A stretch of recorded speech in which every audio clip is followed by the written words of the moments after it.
சுவாமி விவேகானந்தரின் சிந்தனைகள்.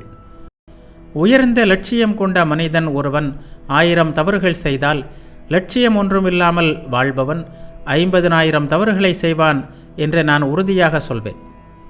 எனவே உயர்ந்த ஓர் லட்சியத்தை கொண்டிருப்பது மேலானது. மனிதன் இயற்கையை எதிர்த்து போராட ஆரம்பிக்கிறான். அதில் அவன் பல தவறுகளை செய்கிறான். அதனால் துன்பப்படுகிறான்.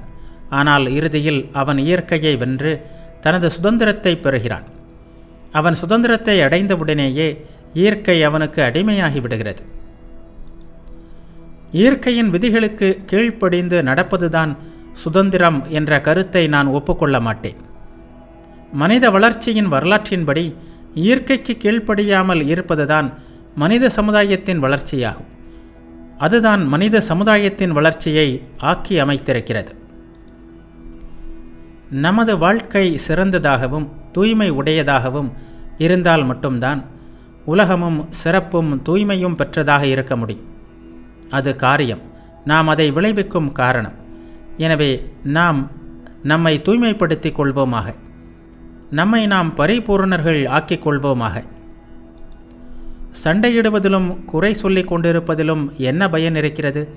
நிலைமையை சீர்படுத்தி அமைக்க அவை நமக்கு உதவப் போவதில்லை. தான் செய்ய வேண்டிய கடமையாக அமையும் சிறிய அற்பமான வேலைகளுக்கு முணுமுணுப்பவன் எல்லாவற்றிற்கும் முணுமுணுக்கவே செய்வான். எப்போதும் முணுமுணுத்தபடியே அவன் துன்பம் பொருந்திய வாழ்க்கை வாழ்வான். அவன் தொடுவது எல்லாமே தோல்வியில் முடியும்.